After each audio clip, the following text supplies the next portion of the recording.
Alright, so you're gonna have to go out on a limb with me. Don't necessarily. I'm a writer. I read books most. I also read manga, friend. I don't normally do what I'm about to do. But I picked up a comic. Technically a graphic novel. Maybe this is just a compilation of comics. I don't know how it gets classified. I believe it gets binned as a graphic novel because this is omnibus. It's a bunch of these short stories compiled together between two covers. Whatever. This is Transmetropolitan by Warren Ellis, and this is a very unique story, I would say. I'm not entirely sure how to bin it as a genre, except as science fiction parody, essentially. The design ethos of this series seems to be that this is in the future where technology has changed and gotten more strange, but human problems remain the same. And that means there's a lot of interesting ideas, a lot of reflections on today, because I believe this came out like the 90s. It certainly feels like it came out in the 90s. And yes, I am old enough to remember the 90s. What a time before 9/11. Anyways, there's a lot to here. There's a lot of ideas. There's a lot of things that get touched on almost completely like ADHD levels of jumping from one idea to the next, because one chapter will have one focus, such as Spider Jerusalem, the journalist. What a depiction of journalism this story has. Oh my god. Imagine a world where journalists aren't the pawns of government. I wish that was reality. Anyway, Spider Jerusalem is this renegade free speech guy that's talking truth to power, and that's okay, sure, that's fine. But each chapter in the book kind of just attacks a different idea, which means that it's coming across as basically a series of short stories telling an overall story of Spider Jerusalem's return to the city, because everyone's in the city, man, because urbanization isn't literal hell. And he gets hired on with an old friend. He's writing columns because he has contractual obligations to put out 2 books, one of which can be his articles, and another has to be like an actual book he hasn't figured out how to write. It is episodic, just one event after the next, which means that it is set up to basically go as long as Warren Ellis has ideas to bitch about. And those are all the reasons to enjoy it. I suppose I should be, I don't know, should I be flipping to random pages and going, ooh, look at that art? Except, like, the art is just decent. I don't know. I wouldn't read this because the art is beautiful. There's definitely some manga that I read because the art is just holy crap, but that's not this. This serves to tell a story. It is not about the art. It is about the ideas and the storyline, so on, the political ranting of a presumably 1990s liberal. So I'm enjoying it. I have the second book. I'm probably going to turn this into a short series of like my read through of it, because there are genuinely so many interesting sci-fi ideas in here that could be teased out and examined and incorporated into bigger stories. It is fun to read, to just see the different ideas and how things might change and what certain technologies might imply to other things, such as cryogenic preservation and revival, or like what does it mean if you don't have to shop because you just have a magic 3D printer in your apartment that just runs on compressed mass or whatever they call it. It is intellectually fun. However, it's completely incoherent, and I don't think Warren Ellis cared.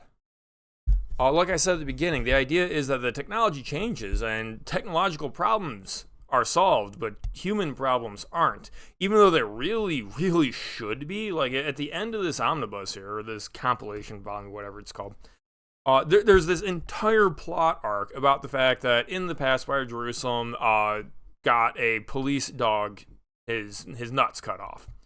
And that's just traumatized this dog and turned him into a violent psychopath that's out for Jerusalem's blood. Even though, like, earlier in the story, they have the, like, atom-level nanomachine power to rebuild human bodies from nothing or turn the human mind into a cloud of sentient gas nanomachines.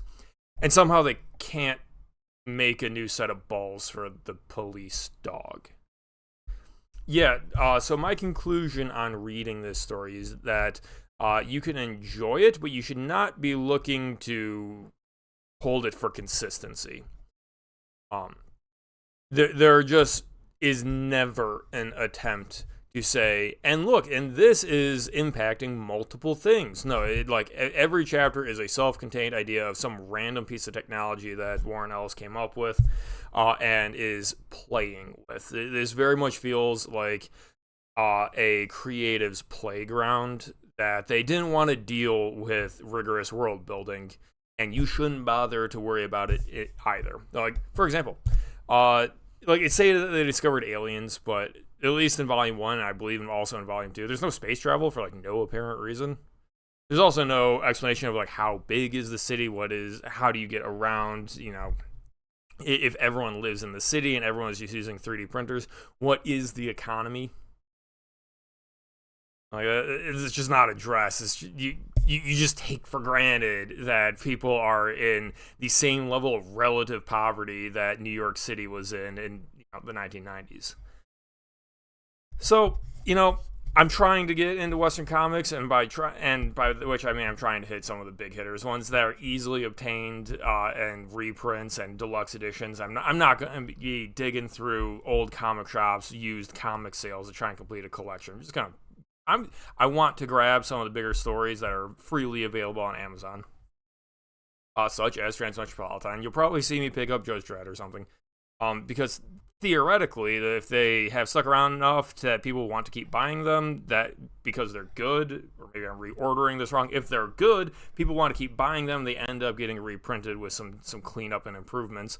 So by that logic, I'm just planning to pick up omnibuses and reprints such as this, rather than trying to delve into the absolute mess of reboots and spin-offs and all, what-if worlds and non-canon events and just the disaster that is what passes for the main superhero universes of DC and Marvel.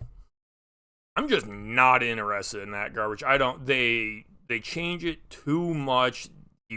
I'm as far as I can tell from YouTube lore videos and talking to people, no single idea ever really gets explored and justified, because you'll have one artist that works on it for say Green Lantern for 6 issues, and then poof, gone, move. No, someone else comes in. Do they read up on the character? Maybe.